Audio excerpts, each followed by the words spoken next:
Hi, my name is John Gibbons, and today I'm going to look at patella taping for maltracking or malalignment of the patellofemoral joint. What we need is two types of tape. This is what we call like a fixamol or micro pore type of tape, and this basically is protecting the skin. And then what we do then, we apply a leuco tape or tiger tan tape directly over the white porous tape. The idea will be that we want to try to keep the patella slightly medial to the trochlear groove. Most of the time, if patients has patellofemoral pain, the vastus medialis muscle you need to work on, also the glute medius, and maybe look at the control mechanism of the foot.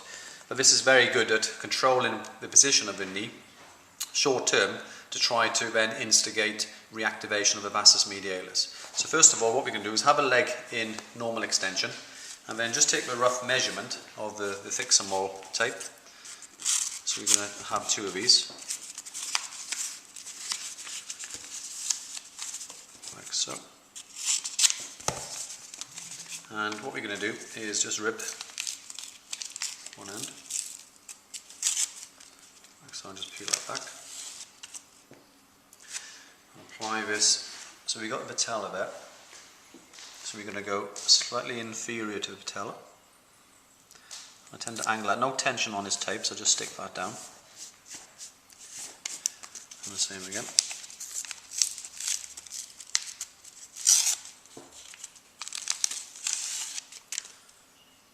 And peel that. And this one's going to go directly over it. Like so. So that's covered the patellofemoral joint. Okay, good.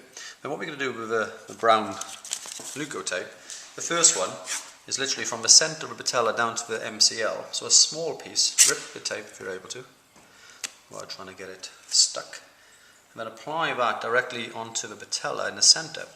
And literally that's all that's doing, is literally just tilting. Okay, so it's a slight tilt medially, down to that medial side. Try not to, if you can, leave the brown tape on the skin. If you do, then you need some white tape directly underneath it, because we can leave this on for a day or two. The second one is going to go from the lateral side to the medial side, like so. And again, rip the tape. And then what we can do with this one is apply it on that lateral side, using your thumb to push.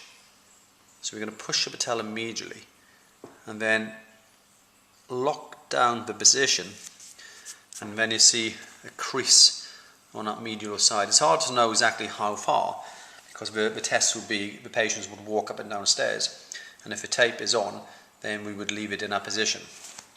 If the patient comes in and says it's not quite right, then I call the third tape my fine tuner. And what I mean by that is, let's say the patient says it's not quite right and you felt you might have pulled it too far, then what we can do is push it back slightly and lock it down. Or we can push it a bit further, so we can literally pull it further into our position. Or you might even notice there's a rotation. If there's a rotation, say slightly lateral, I would call this one, then we can angle the tape, like so. And then by rotating the patella, we can use the tape to keep it, and we can rotate it and lock it in that position there. And then we can stick that down. So that's now in a rotated position. If I felt it wouldn't need that sort of taping mechanism, then I would just go back to the original. Once you're happy and a patient has less pain, then you would apply two strips directly over the brown tip, and you'd leave that on for potentially up to 2 to 3 days.